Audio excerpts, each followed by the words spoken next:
Thank you for joining us on this pre-Christmas Saturday. We're very happy to have Sean Creagh. I just want to make sure I'm saying that correct, Sean Creagh. Yes, yeah, you got it. Sean is a Irish-born scholar from County Monaghan, attended Our Lady's Secondary School in Castleblaney, and then the Dundalk Institute of Technology before he came to the U.S., where he studied history and education in an honors program, graduating with honors rather, at Northeastern Illinois University, and is currently teaching history in Illinois. We're here to talk about his book, The Wolfhounds of Irish-American Nationalism, which my brother said is one of the best titles he's ever seen on a book. He just loves the idea of the imagery of the wolfhound. I can't take credit for that. That was Michael Davitt, so I kind of took it. I did so. I know, but it's good to see it in print. Sure. It's very it's a strong image. So his book is the first to put the whole history of the Clan na Gael into one place. And for me personally, reading the history chronologically was very important in helping me to understand the history of the clan better, but also to understand the sort of transatlantic and at times transactional relationship between the Irish-American community in New York and around the country and in Ireland, organizing and fighting for Irish independence. So thank you for that, Sean, putting it in one place. I guess to start, you want to just describe, I mean, most people here will know what Clan na Gael is, but if you could just give us a description of the organization. Sure. Probably the best way to describe it would be an Irish transatlantic revolutionary movement. So they pretty much inherited the Fenian tradition. The Fenian movement kind of collapsed in the late 1860s, early 1870s. But going back much further, they also inherited the Republican tradition of the United Irishmen. Many of them exiles arrived in the US after the failed 1798 rebellion. So they were the first. Irish-American nationalism, more broadly, really is the first transatlantic revolutionary movement really to take hold in the United States. Many more would follow later on, but it really was Irish-American nationalism that kind of became the model for later Irish revolutionary movements, but also other ethnic revolutionary movements that set up in the United States as well. But like I said, being the first, they really were the standard bearers of kind of using the United States as a foothold or as a refuge from which to launch and carry rebellion back home in Ireland. Clan na Gael weren't just confined to Ireland as well. Actually, they were involved indirectly also in the Boer War against the British. They were also involved in attempting to smuggle weapons to Indian nationalists. So they really were very wide-ranging and broad in their influence. All of it, of course, directed back to the cause of Irish nationalism. But like I said, they are unique even to this day as being the oldest Irish-American nationalist organization still in existence. And yes, that's kind of the best way I would describe them. One of the most underappreciated Irish Republican movements or Irish nationalist movements that there is at the moment. I did an interview for my book a while back, and the interviewer himself described he always was aware of Clan na Gael and he knew it existed and he knew the name of the organization, but very little beyond that. And I think, honestly, that's kind of quite typical pretty much of many people back home in Ireland. Those who are familiar with Irish history would know of Clan na Gael, but very little beyond that. So that's kind of one of the motivating factors of why I kind of felt, I suppose, obligated in attempting to write their story in this book. Yeah, that kind of leads on to my next question. Why did you feel compelled to put this together? Yeah, when I started delving into Irish-American history, Clan na Gael constantly came up as the dominant Irish-American nationalist organization from pretty much their foundation in 1867 right up until the Northern Ireland conflict and the peace process in 1998. They were an ever-present feature, and they were involved directly and indirectly in every Irish attempt, I suppose, a violent attempt at revolution pretty much from the foundation right up until the end of the Northern Ireland conflict. And that's really an astonishing kind of feature that kind of stood out to me. And it was, again, astonishing to me that they're so little is known about them, so little was covered on them. No one previously had written a book about them. Certain books out there covered certain events or periods within Clan na Gael history, but nothing, as you said earlier, that kind of tied everything together. So when you tie the entire history of Clan na Gael together, you really do kind of stand back and kind of look and go, wow, they really were involved for a prolonged period within Irish-American nationalism. And I always felt that was greatly underappreciated. And more generally speaking, the role of Irish-American nationalism is only something that's begun to be kind of researched and looked at back home in Ireland, particularly since the 1916 centenary celebrations. Excuse me. Yeah, I think your point is well. I'm interested in the fact that not much was known on the Irish side. In terms of the scholarship here. I mean, I think your point is well taken that the clan was known, but not certainly the breadth or the length of their activity. Obviously, John DeFloy, certain members of the clan, McGarity, Cohallen, they pop up all over the place in Irish American history. So what do you think it is? Do you find that the absence of their recognition on the more so on the Irish side, scholarship side, as opposed to the U.S.? Most definitely. The more I researched and delved into that, it was hard to kind of deny the fact that the lack of academic acknowledgement of Clan na Gael was more broadly represented of a lack of acknowledgement, or maybe an underlying prejudice possibly in relation to the contribution of Irish-American nationalism, more broadly speaking.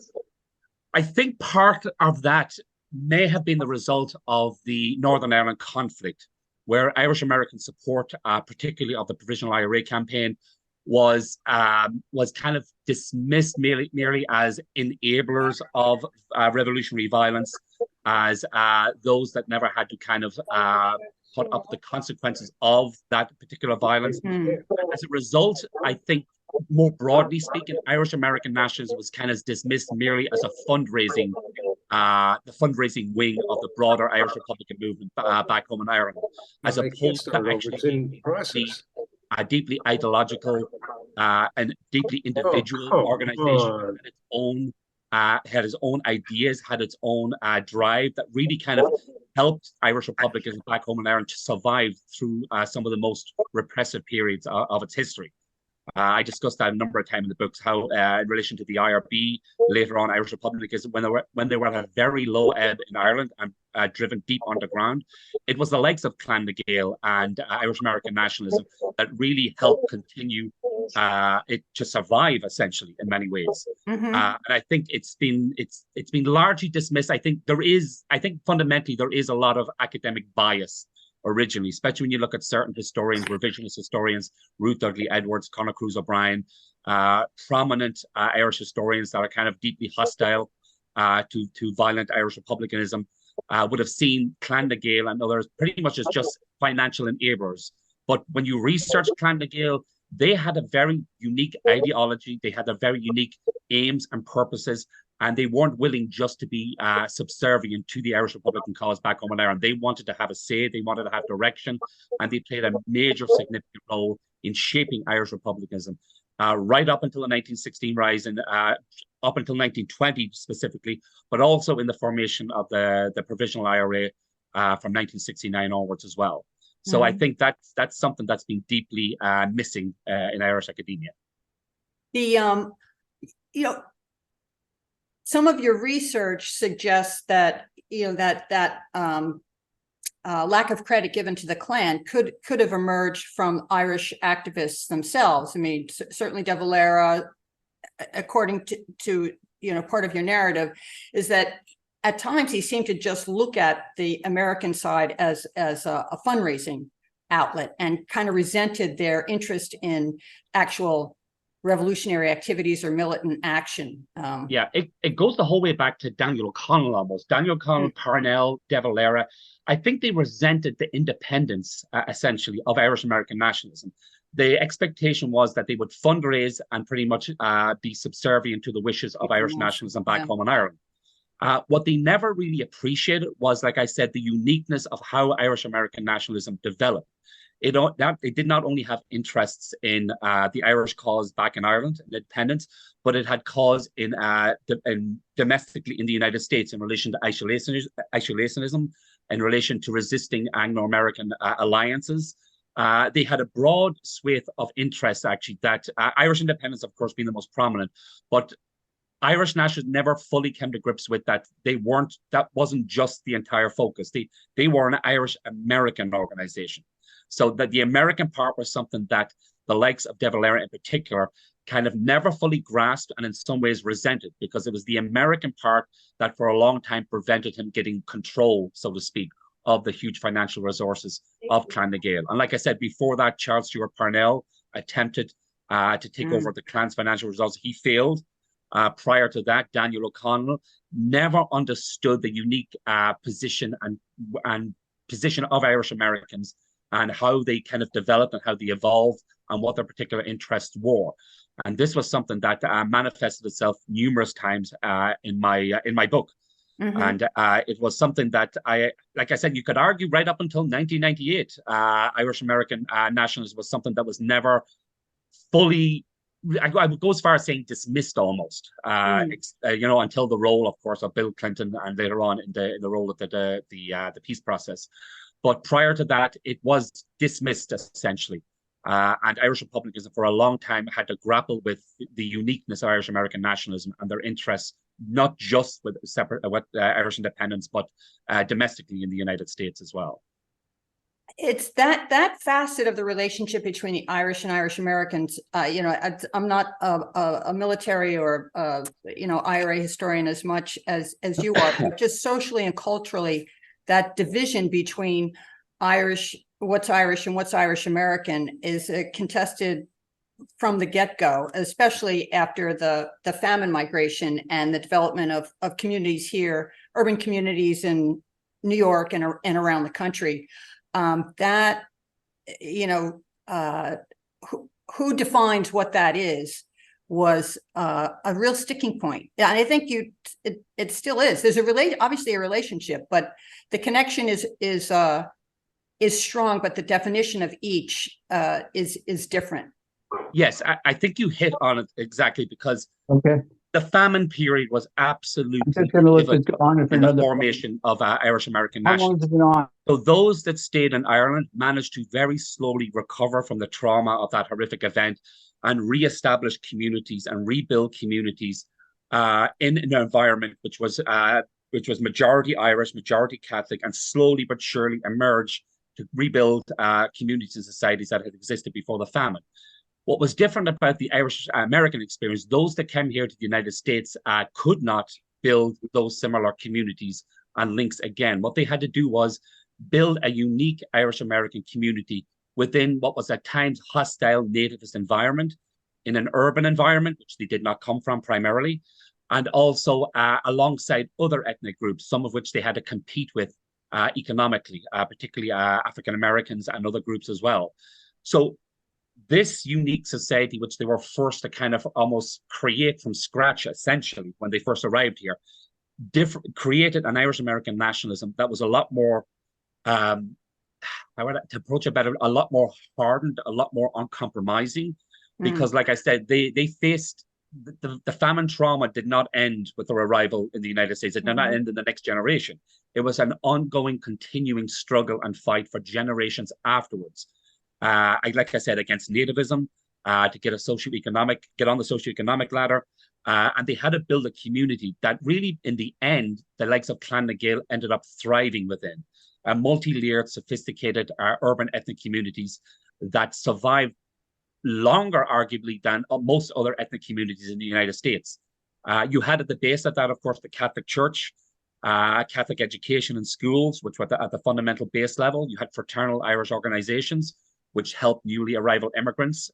You had, for a time period, for quite a long time period, Irish-dominated labor unions, which provided an economic barrier for a lot of within the Irish-American community. You had urban political machines, which the Irish played a major role in creating. And then within all of that, you had Clan na Gael and Irish-American nationalism, which used all of those branches or all of those interconnected layers to kind of, for its own benefit, to get its message from a local level, local urban level, right up to national level in Washington. And like I said, that particular tight ethnic community really was to the benefit of Clan na Gael, and one of the reasons why it lasted such an astonishingly long period of time. They really were able to benefit from that. Yeah, I mean, so you could argue there are some leaders, I think it was Davitt, some others who actually used the famine as a cudgel, as a political tool to unite behind the different land reform and political movements in Ireland. So it was effective. And I think you're right, laying out the way the community felt over here as sort of isolated and put upon. It was very easy to take up that identity as or to carry that. Absolutely. Victimhood is the wrong one, but that's sort of we're going to fight against the man, for lack of a better word. Yes, exactly. So like the identification of nativism with Anglo-Saxonism, with Anglo-Saxon establishment was something that they could easily identify the so-called enemy. Anglo-Saxon Protestants was something that they associated immediately in their own psychic and their own historical experience with the landlordism, Anglo-Irish establishment back home in Ireland, political establishment in London. It was something that they could latch onto. This is an enemy we know. This is what we identify, and use that as a rallying call to basically to close ranks, so to speak. You saw that during periods of nativist attacks. I mentioned I think Philadelphia in 1844, where the communities really kind of rallied and closed ranks during these periods of what was seen as physical assault, but also assaults or attacks on the culture and ethnic identity. And religious too. Yeah, absolutely. And ethnic identity was something that Clan na Gael really used to their benefit as well. So even much later on, when Irish Americans became much more integrated into US society, ethnic identity still remained strong. Even if they weren't as politically close as much to the political cause back home, ethnic identity was something that they still managed to kind of, I wouldn't say take advantage of, but still use, so to speak, to kind of rally support to the cause. So after a long period of dormancy, pretty much from after the Civil War up until the outbreak of the Troubles, Clan na Gael and many others still held on to that ethnic identity and still used ethnic identity as a rallying call for Irish Americans. So when the time of the conflict came, they were able to use that ethnic identity to basically rally support and to bring attention to what was going on back in Ireland at that time. You can, we'll get into this a little bit later, but you can see those strategies of formation and organization used in politics, you know, initially urban and then ultimately national politics 100 years on to get Kennedy in the White House, and then union leadership. And Quill is, you know, his connection between the Klan and then the TWU. All those strategies and that organizational skill comes into play. It's really kind of interesting. It is actually, and it was, like I said, that was one of the reasons why I believe that the Irish ethnic communities lasted for as long as they did. Usually after a couple of generations, communities would become more integrated within broader American society. But Irish American communities kind of, you could say it lasted right up until like tightly knit urban communities, lasted up to the 1950s, 1960s, kind of well beyond when you consider also that they first came in the 1840s. You're talking about over a century that these communities kind of, for the most part, remained kind of set apart and distinguished. And like I said, a lot of that was to do with the manifestation of cultural identity. One of the things I always found interesting was St. Patrick's Day parades, which today, of course, we know as kind of, you know, fun occasions. Everybody gets together, everybody does be Irish for a day. Back then, there were moments of political protest, moments of asserting identity, a moment of asserting individuality, a moment of asserting national independence. So they were much more political in their ethnic identity than many other groups at that particular time as well.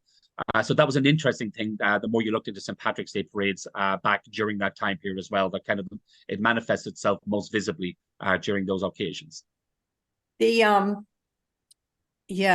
I'm sorry, I just lost my train of thought, but Okay. the Irish did stay together longer. I think you're right in urban settings, and I think part of that might have been a result of the political prowess too. One of the things was as well, actually, some people, I'm sure you don't, but some people might remember those that came over in the 1840s as well. Although many were peasants, many were illiterate, they were not a politically unsophisticated or a naive group of people, as some think. So these people learned their political trade under the Daniel O'Connell, actually, one of the first mass democratic movements in Western Europe. He set up a political organization in Ireland, which every peasant would contribute a penny, so to speak, towards this kind of broader cause. Everybody found a place in this political organization. So Irish peasantry, when they arrived here, like I said, although poor, impoverished, illiterate, they knew the basic outline of political organization. So when they came and arrived on these shores, American democratic institutions really allowed these what was seen as unsophisticated Irish peasantry to really thrive politically. So the democratic political machines were kind of the first to attempt to take advantage of Irish voters when they kind of arrived here. But very soon, these, like I said, seemingly unsophisticated political, unsophisticated future voters, I should say, really learned how to use American democracy to their benefit. And Clan na Gael as an organization were very, very astute in knowing and using the American political system to their benefit, particularly during their heyday. You could say from the 1870s really up until probably 1920. They got the Irish message, a nationalist message within the Democratic Party right to the top levels. And on numerous occasions in Congress got the Irish message to be stated very, very clearly. So yes, like I said, they were very quick to learn and to use their political education within American democracy very, very effective. What we're focused on New York here in this organization. Mm-hmm. New York seems to be, if not the center, at least one of the leading collections of Klan members. What do you think was unique about the city to? Well, for a long time, New York had the largest population of Irish people outside of Ireland, and that lasted for a long time, actually. So New York was one of the first places where many Irish immigrants would land. So some would continue on to Philadelphia, to Chicago, but many would stay within New York. And New York was kind of a hub for the arrival of many Irish immigrants for many generations, actually.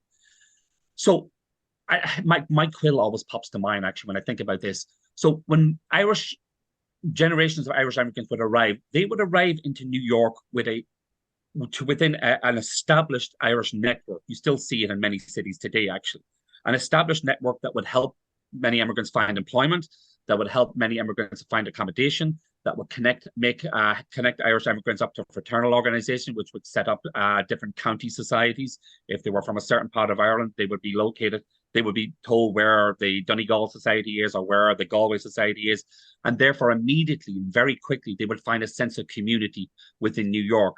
With the established network that they would literally walk into. And sometimes I know today the common thing is you walk into any immigrant is told that when they arrive here in Ireland, the first thing to do is go to an Irish bar, and talk to somebody. They will find you employment.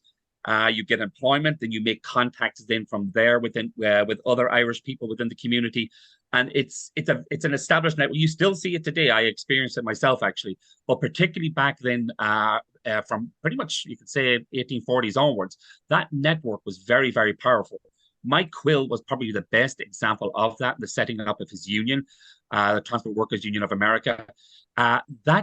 His union set up employment for thousands of Irish immigrants that came to the shores of New York in particular. And the network not only helped establish them in employment and find accommodation, trade, and help expose them to the Irish network, so to speak.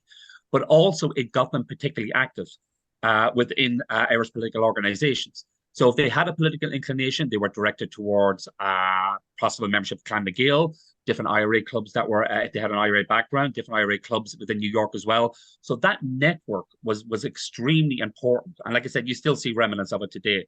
But that sophisticated network, when an Irish person came to New York, they pretty much were provided through this network with many of the things that they needed. And that was a strong, strong incentive for many to settle in New York in particular. Okay.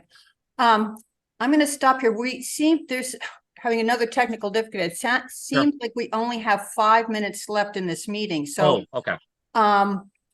We can, I don't know if there's a way we can send out another, set up another meeting, so that we can continue this. Okay. Is Jim here? Jim Garrity? If we can send out another email, or if there's a way we could post the new invite somewhere that everybody could latch onto it. My apologies. I think I rambled on too much. No. It's not you. We're having, our Zoom meeting. It should last longer than this. Unmute yourself. What's that? Hello, Linda. Yeah. I'm not sure how we would do it, to be honest with you. Okay, we would just have to send it out by email to everyone.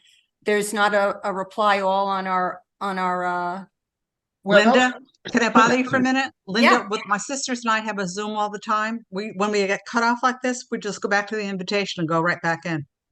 really. Yeah, Back- so okay. I think that works. It works with my sisters when we do it. Okay, all right. Should we try that? Because the remaining time is 3 minutes and 40 seconds. So if we get cut off, everybody just go back and try. I can try to send another email, but I'm not sure, Well, let's try what Margaret suggests. I think, or Okay. Peggy, sorry, Peggy. No problem. I hope it works, or it works with my sisters, so. Yeah. I apologize. We're usually on a different Zoom program, so which is unlimited. This is fascinating, and I think everybody's in agreement they'd like to keep the conversation going. So if we can try that. When we get cut off, just go back in and hit join again. Okay. Will do. Okay. Okay.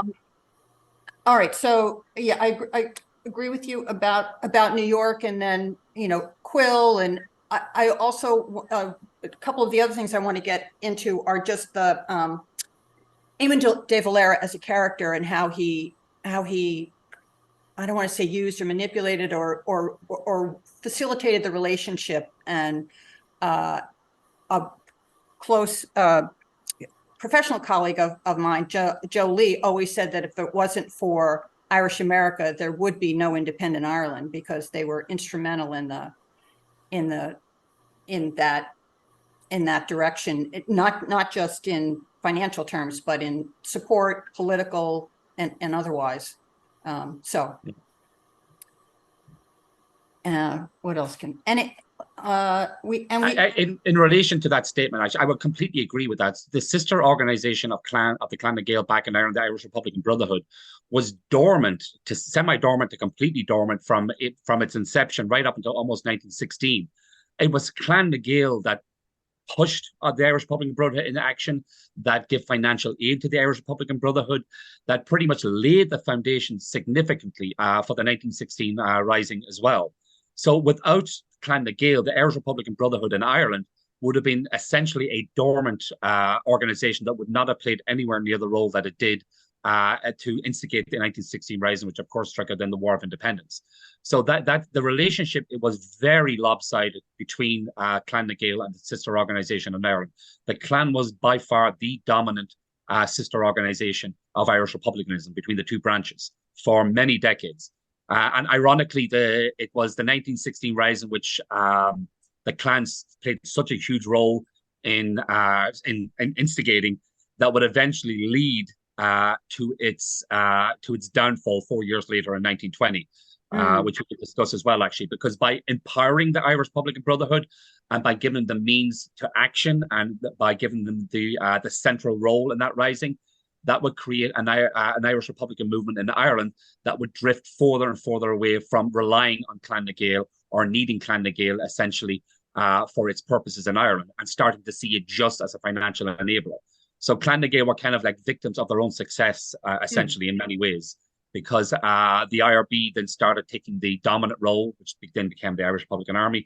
And like I said, Clan na Gael were pushed further and further into the background, or tried to be pushed further and further in the background, merely just to provide financial aid when required and when needed. And like I said, that really manifested itself in a huge split then in 1920. This is something nativist elements in the US constantly attacked Irish Americans at this time, was their what they saw as a conflict between the Irish identity and being American. Irish Americans did not see a contradiction in being Irish and being American. Later on, Woodrow Wilson, the president, he would really attack particularly Irish Americans, as hyphenated Americans. He saw that as a negative thing. Mm-hmm. But Irish Americans, pretty much from the inception of the arrival of first Irish American nationalists, created a very unique Irish American identity. They saw no contradiction as identifying as both Irish and American. And like I said, this was something they were often attacked with by nativist elements within the United States. So with this identity, they were very much, considered as very much American, had a deep loyalty to the United States. Many would volunteer to fight in American wars in significant numbers from the Civil War onwards to prove and show that loyalty. At the same time, however, that Irish identity always remained on an equal footing for many, many generations. So while many would never return back to Ireland again, or didn't plan to return back to Ireland again, they were starting to do quite well for themselves, move from lower working class up into the middle class as the generations passed on. Many saw it almost as a duty, pretty much to the motherland, or the homeland, so to speak, to kind of spread what the Republican democracy, which they learned here in the United States, and transfer to back home to Ireland. So you have to remember that Irish Americans over generations really, especially those that first arrived in the United States, really embraced that Republican democracy. They really saw it as a stark contrast to the oppressive landlord system back home in Ireland and the exploitative system which existed under British rule back home in Ireland. So while they embraced this Republican democracy, they really aspired through support for efforts for independence to transfer that or translate it back to Ireland. So yeah, like I said, no real plans for ever returning, but like I said, that experience of Republican democracy was really transformative for Irish Americans, and they really embraced it. And they, like I said, they aimed to transfer that benefits of that back home to Ireland, primarily through revolution. Although some did support the home rule movement elements here in the United States, back in Ireland, and more kind of democratic forms. But when things kicked off, to use want of a better term, particularly during the revolution, they really rallied to the cause of setting up a republic. And like I said, they saw that republic as being a replica of what they experienced in the United States themselves. Okay. And, in terms of New York, you think New York is a hotbed because of the numbers of people that were here? Absolutely. Like it was, like I said, John Devoy, he pretty much spent his whole life essentially, well, when he came to the United States, spent the remainder of his life essentially in New York.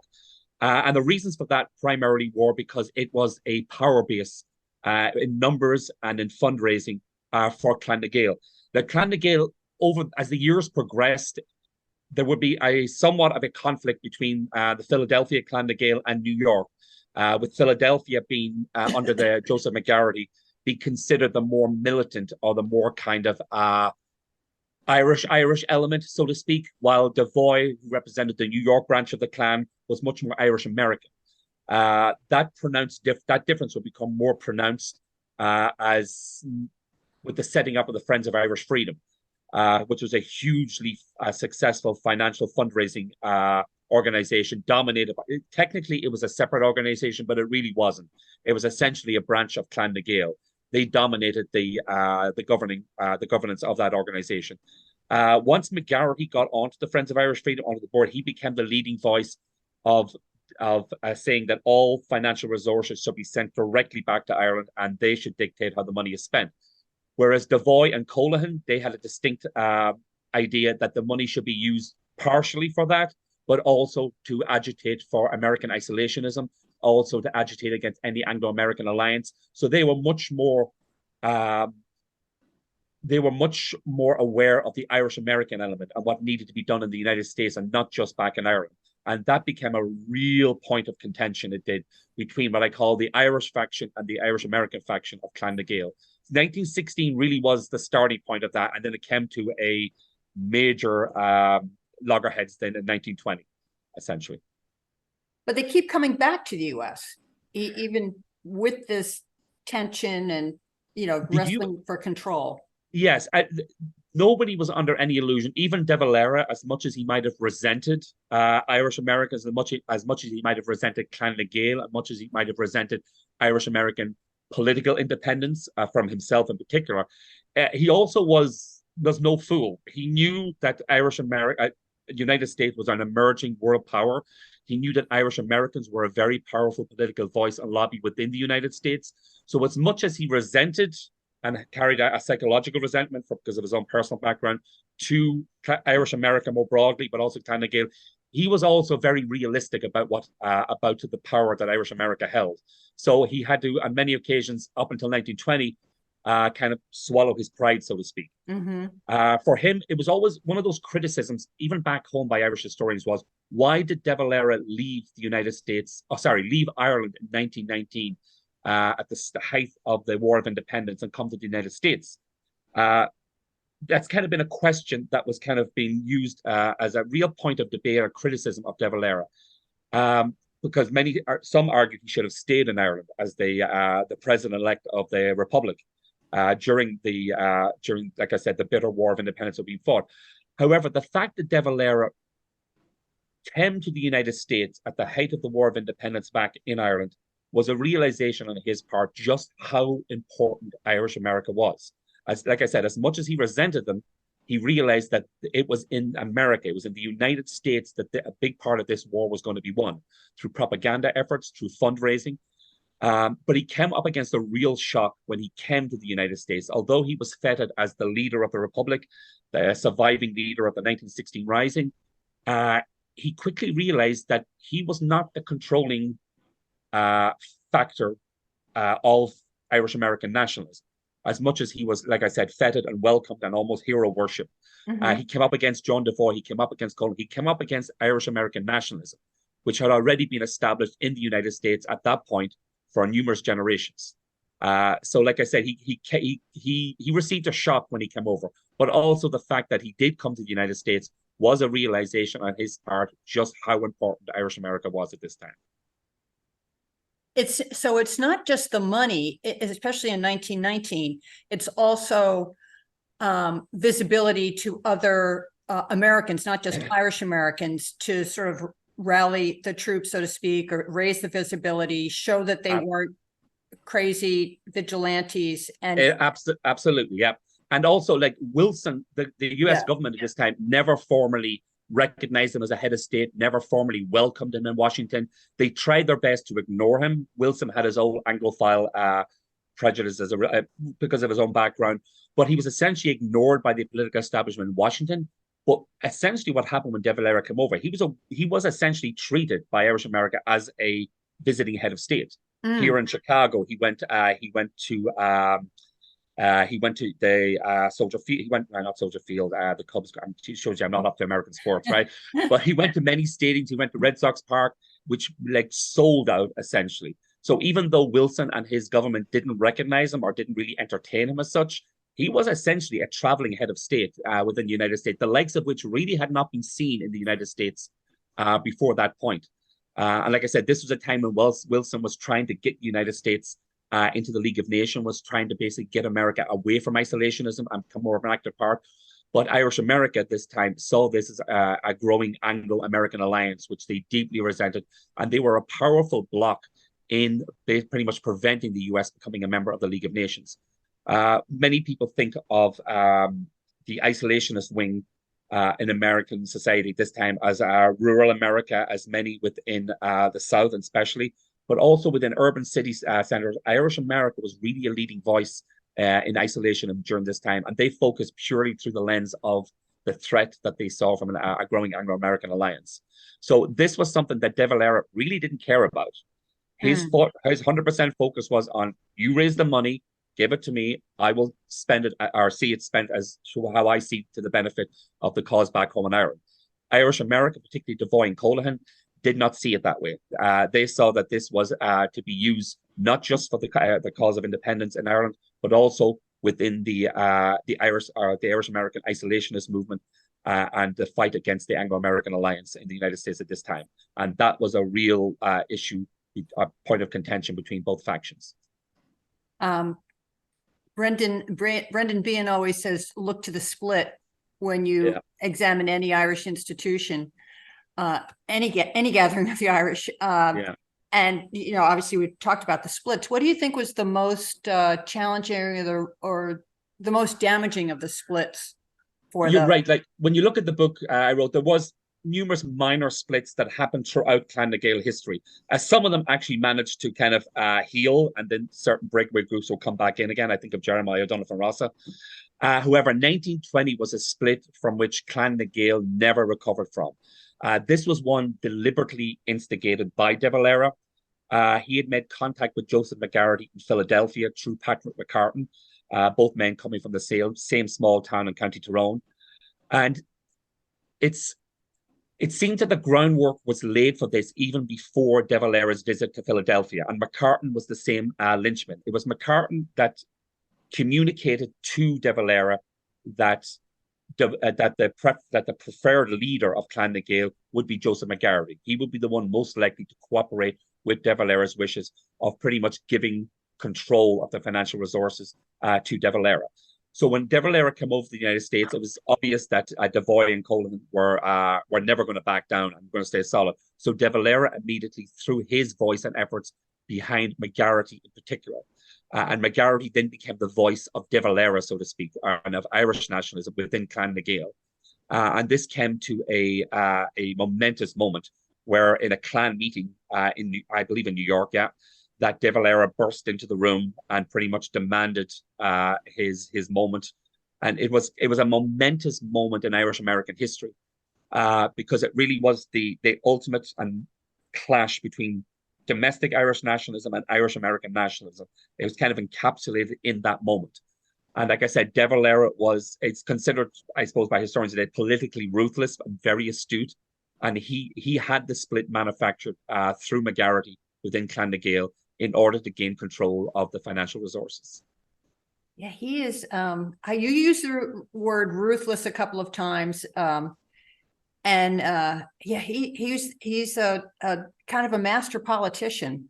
Machiavellian is probably a word I would kind of use best to describe. I was trying to be kind. Yeah. No, he's one of these figures pretty much from 1916 up until really the 1990s, you could almost. He was always, and I remember being taught about him in school myself back home, he was always like the father-like figure, almost like the George Washington figure in Ireland. He was the father figure, he was a survivor in 1916.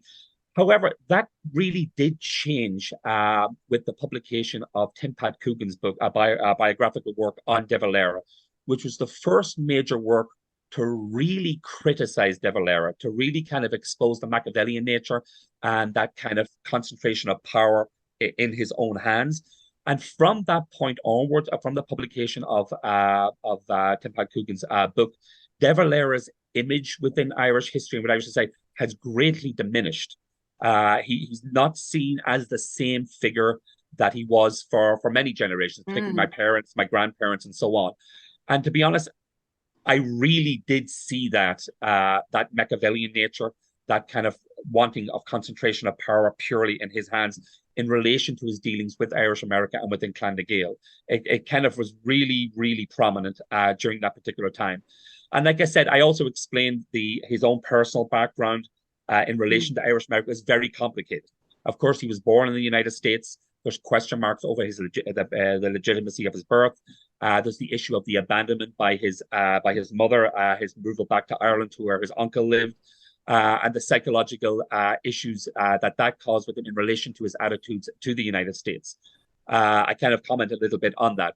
But no doubt, De Valera's relationship with the United States, I would say complicated, but it really wasn't complicated. It was borderline hostile, to be honest with you. It was. I would regard it as pretty much like They were there to serve his political objective interests. It was that simple. I know I might be oversimplifying, but it really was like they were there to give him the resources to use for his political ends. And do you think it was exacerbated by the fact that they pushed back against that? Absolutely. Devoy, you have to remember, Devoy was an icon. Well, you know this, of course. Devoy was an iconic figure within Irish-American nationalism. He had dominated the political scene in the United States for half a century. Colohan, there was a lot of hostility to Colohan because he was seen as much more American. He was born in the United States of Irish parents, so he was seen as, he was actually the focus more of De Valera's attacks than more so Devoy. That was also very interesting because when you look at Devoy's attacks, rarely, very rarely does he ever mention Devoy. Devoy still had a hero status with Irish-American nationalism. He was the Fenian chief. He was the exile. He was he had a massive reputation within Ireland and Irish-America. So Devoy, it was interesting that De Valera focused a lot of his attack on Colohan, who was American-born, but considered himself an Irish-American nationalist. And that was particularly interesting because it was more a focus of this Irish-American identity that De Valera really resented, but he didn't feel comfortable pushing it onto Devoy, who was still, like I said, hero worshipped by many within Irish-American nationalism. But like I said, Devoy was Irish-born. He was seen, I believe he was seen as a more, and I'll use inverted commas, a purer form of Irish-American, Irish nationalism, as opposed to the American-born Colohan. And I think that's why he directed so much of his venomous attacks on Colohan in particular, and kind of left out a lot of, particularly in Devoy. And yes, that was something I kind of focused a lot on. And like I said, McGarity, then after the big split in 1920, McGarity becomes the dominant figure then within Clan na Gael right up until his death in 1940. But McGarity very much, I described, I think, McGarry as more of an Irishman living in America as opposed to an Irish American. And that might sound like what's the difference? McGarry never really, through his actions and through everything he did politically, never really identified himself as Irish American. He was an Irishman living in America, and he would serve the cause of Irish independence. What happened in broader American society in relation to isolationism and he really didn't concern himself with. He was laser focused on the Irish question, on Irish independence, and then later on the issue of partition. So I distinguished Devoy was pretty much, ironically, Devoy was born in Ireland, but he considered himself very much an Irish American. And McGarity, born in Ireland, but came to the United States with no revolutionary background, unlike Devoy, but very much considered himself Irish and kind of rejected that Irish American identity. And those two provided a contrast, like I said, in the whole conflict between the Irish and Irish-American identity and Irish-American nationalism.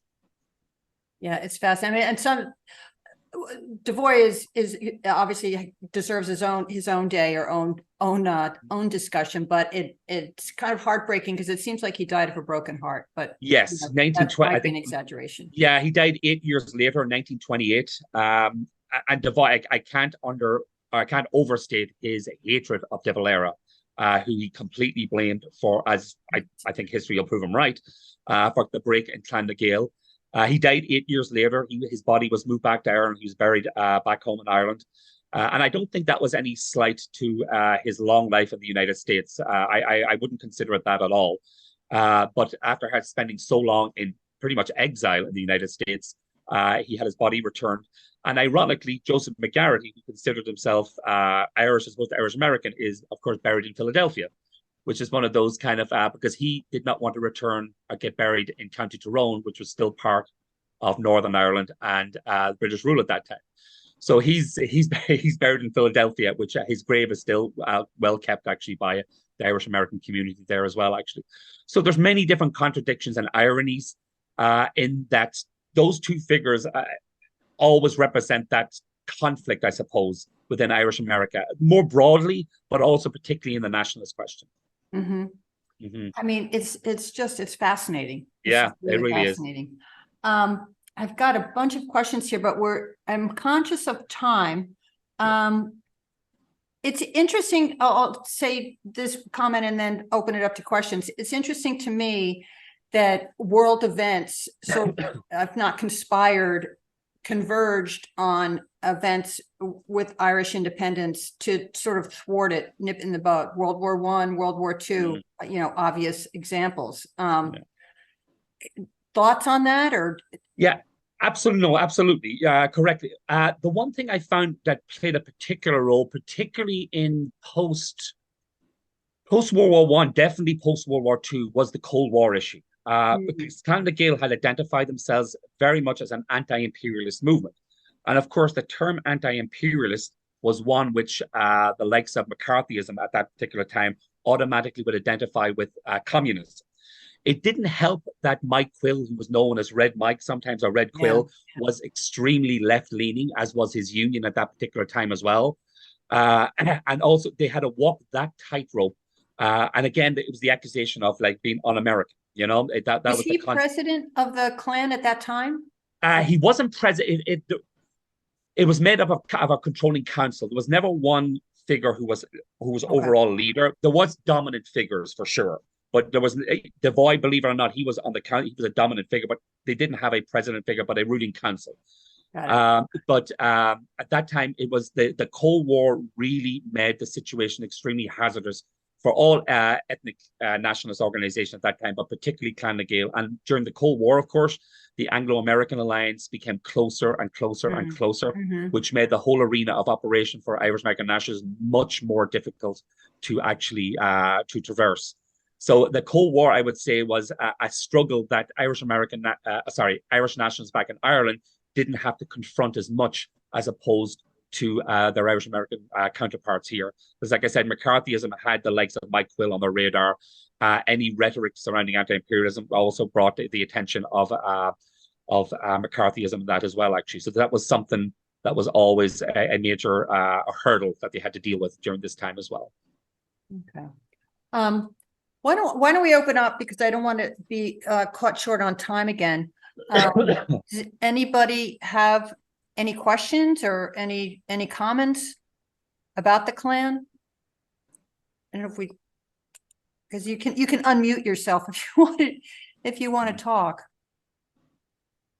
Yeah, I'd like to ask if, looking at the history of the Klan in America, in regard to the whole entire Irish-American community, there's a lot of instances of spies infiltrating the Clan na Gael. Figures like Le Caron and Jones and a whole lot of other little minor spies. But the amazing thing to me is that these were Englishmen that seemed to be accepted. Le Caron even pretended to be a Frenchman. How did they get away with this for so long? Yeah, it was, believe it or not, like compared to the Fenian movement, the Klan were actually remarkably successful in their internal security operations. They were able to organize in the middle of World War II communications and arming and supplying the rebellion back home in Ireland. They did this right under the noses of American security and also British security back in Ireland. One of the reasons for this was that, believe it or not, it was actually McGarity. He had a few encounters with British attempts to infiltrate the Klan and was able to nip it in the bud early.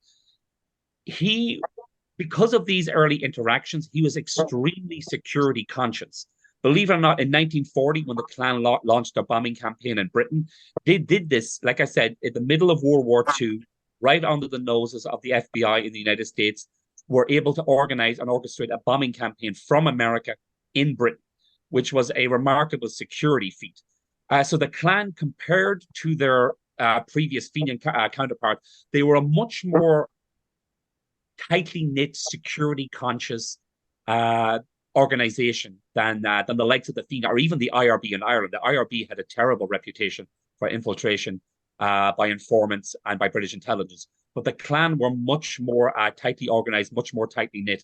And a lot of that was to do with the communities that they operated within in the United States. These ethnic urban communities were very tight knit and very difficult to infiltrate by British and even US intelligence at that time.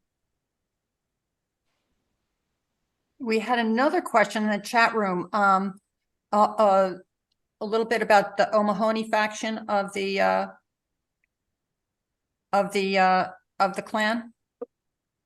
I lost the chat. So we had Yeah. a question from someone. Are you familiar? Yeah, the two main factions that I dealt with there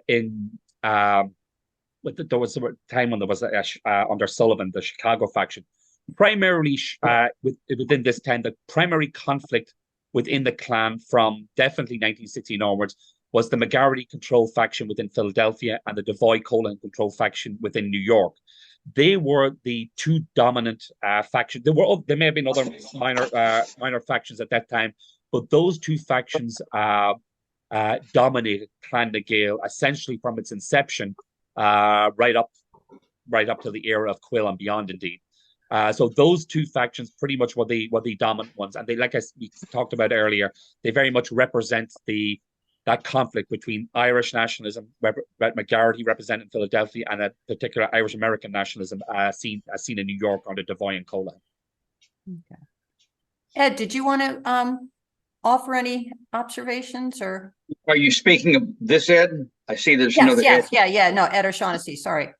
So Sean, I'm Ed O'Shaughnessy, and my interest is not in the latter years of the Clan na Gael. My interest in the early years, and that's really because I've investigated New York history from the lens of my great-grandfather, who was a Fenian, a Canadian Fenian who got caught up in an infiltration of his circle and had to escape into New York City. And so I focus on the 1870s up to the early 1900s. And earlier on, I could see that we've lost some participants when we had that interruption. But there were certainly, the Breslin brothers, the IRB Breslin brothers. Yeah. And they also got into the Clan na Gael for the rest of their lives upon arriving in New York City. There was a great grandson down among us who's not returned, and also somebody who didn't show up was a great granddaughter of Sam Cavanaugh. And of course, Sam Cavanaugh is credited by Devoy for giving Clan na Gael its name. It was the Napper Tandy Club, and then in a picnic in New York City, Sam made the motion. It was accepted to rename the organization. So that's sort of where my interest is. Yeah. You might be interested. There's a very good book from the Canadian perspective. It's pretty much the role of Canadian intelligence. I know it. Have you got that? You know the book. Okay. David Wilson. I'll just say this, okay, for people that are interested in history, family history. When I retired, I was struggling to learn about all these crazy stories of my great-grandfather's Fenian activities in Montreal. And I hooked up with David. And David was the guy who pulled up a Montreal newspaper and said, "Ed, take a look at this article." And that's what opened my eyes. As Frank had said, the scales fell from my eyes.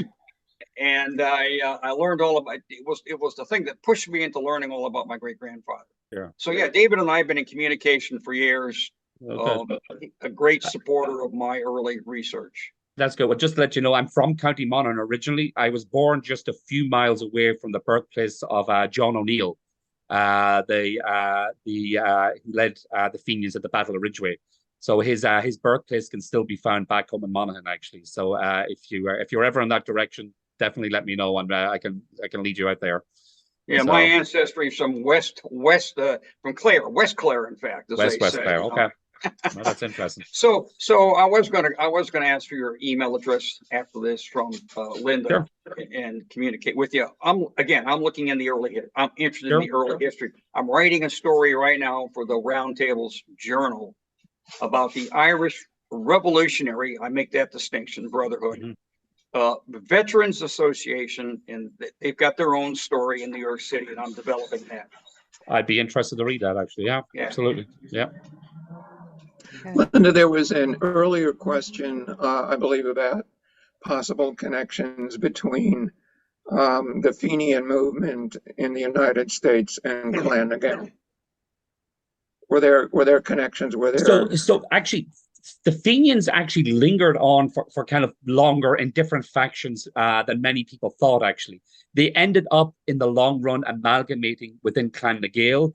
In typical Irish faction, the feuding that split the Fenian movement lingered for quite a while. That bad feeling, that kind of bad sentiment, of course, that's one thing we're good at. We hang on to a grudge pretty well. So they actually lingered on for a little bit. Like I said, Jeremiah O'Donovan Rossa, who became he was arguably, I kind of think of him as the last of the Fenians. Although he emerged into Clan na Gael, he very much operated independently, and the clan found it extremely difficult to actually control his actions. He set up a separate faction himself, which carried out a bombing campaign in England, and eventually they really had to try to rein him in, which they made compromise and eventually did so. But in relation to the Fenians, I suppose Jeremiah O'Donovan Rossa and that faction that he had was probably the last I would consider of the Fenians. So that's my own personal opinion. Although people might disagree. And like I said, they eventually merged back into the Clan na Gael in the around the 1880s, mid to late 1880s. So for me personally, that was the last of the Fenians, so to speak. But they did last longer than some people think. Yeah. Thank you. Okay. Anybody else? I'm conscious of time before we get cut off again. We have 4 minutes. If any questions? I'm just curious. I have one more, and that ahead. is about the level of secrecy and clandestine operations on the part of Clan na Gael. From the casual reading I've done, I have the feeling that Clan na Gael in the late 1860s, 1870s was quite tight, quite secretive, a secret organization, as it were. I think they learned their lesson. Over time, it gradually loosened and became significantly more social rather than clandestine. Yeah, I think they had two faces, Clan na Gael, actually. There was the public face, which took part in parades, which had fundraising events, and then there was very much for want of a better term, the backroom Clan na Gael, the Clan na Gael of Joseph McDougherty, who done the gun running, who secretly sent money over to the IRB in Ireland. Yes, I agree. There were two very separate faces. Like I said, they were on one hand public. They would lobby politically, fundraising. But definitely they were much more secretive, much more professional, revolutionary professional than their Fenian counterparts, like I said, who were heavily infiltrated from the early stage, both in Canada and then the United States. But they managed to hold that balance for quite a long time, actually. Yeah. Great. Thank you. Okay. We're nearing the end, but just where's the clan today? They still exist, believe it or not. However, they're a mere shadow of their former selves. They split almost down the middle as a result of the Good Friday Agreement. Two deeply hostile factions. I tried to get them to interview them for the book. I tried to get somebody else, but I got absolutely nothing back from either side. But like I said, they do exist. The anti-agreement faction, they're from bits and pieces I've heard, they have connections with dissident groups back home in Ireland that disagree with the agreement. The pro-agreement Clan na Gael are pretty much little more today than just kind of a mouthpiece of Provisional Sinn Féin, kind of just supporting the Good Friday Agreement, more of a cultural organization really than anything else. So, and I said, the fact that they still exist in itself, even though greatly diminished, is an amazing, whether you agree with their politics or not, it's an amazing testament to the organization that was founded in 1867. And like I said, participated directly and indirectly in every Irish attempt at revolution since 1867. So really more than 150 years. It's and like I said, every rebellion or attempted rebellion during that period, Clan na Gael, like I said, were involved directly or indirectly in it, which is an amazing testament. Okay. Well, I think that's it. Thank you. Thank you, Sean. And show the book one more time, Wolfhounds of Irish-American Nationalism. I'm going to give you credit because I've been on your website and I've seen the history of the articles many of you guys written. Some of them are really, really interesting. One or two I think I'm going to maybe use for my next project that I'm working on. So you guys have done some excellent research in your society. Excellent. Well, all credit to Frank and the previous editors, but the archive is a fabulous resource.